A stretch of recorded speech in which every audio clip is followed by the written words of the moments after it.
physical harm or death. In Los Angeles in 1982, involving a case in which the police were being sued by the ACLU, acting in the name of the Coalition Against Police Abuse, the attorneys demanded a complete list of all ranking ex-officers now employed in the nuclear power industry, a blueprint of all organizational units within the police department showing the detailed function of each, and a list of names of all the officers in each of these units. The intended use of this information can only be imagined, but it clearly would not be for the benefit of law enforcement. Because of the legal harassments of this kind, state and local police agencies have been forced to curtail or to abandon the surveillance of communist activities at the local level. There now are cities in the United States which the President has been advised not to visit because there is insufficient intelligence data to anticipate terrorism or assassination attempts. If the Weather Underground organization had been allowed to run amok in 1969 and 1970, I don't know how many people might have been killed.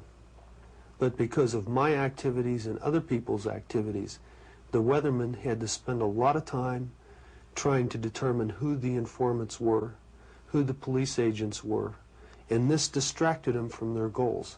And I have no doubt that there's a good number of people alive in this country today because of what myself and other people did.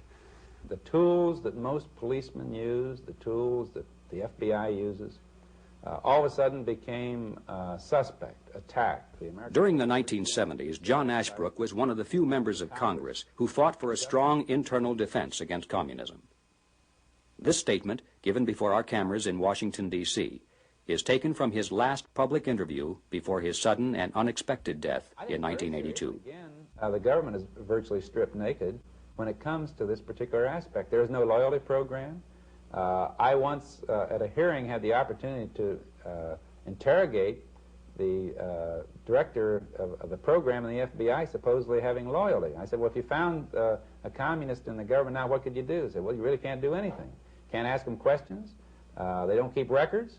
They don't have a loyalty oath.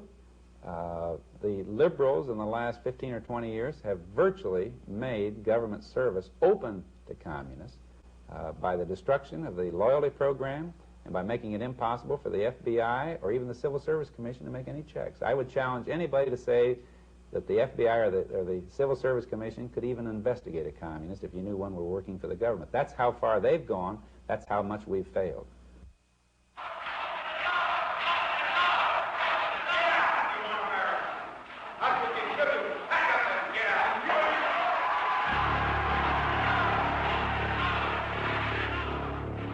If you think I'll cooperate with you in any way, you are insane.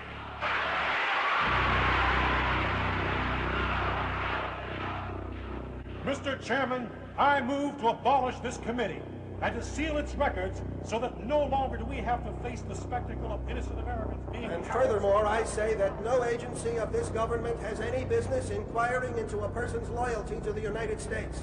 That is McCarthyism and can only lead to the kind of witch hunt. The purpose of this program has been to review the record of Soviet penetration into the United States government.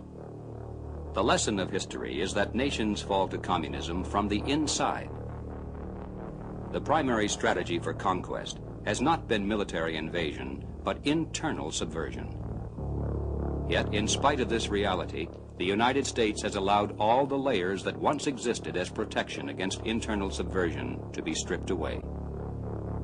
First, the important investigative committees of both the House and the Senate were abolished. Then the Internal Security Division of the Justice Department was eliminated. The Subversive Activities Control Board was terminated by lack of funding. The Attorney General's list of subversive organizations is no longer published or even maintained.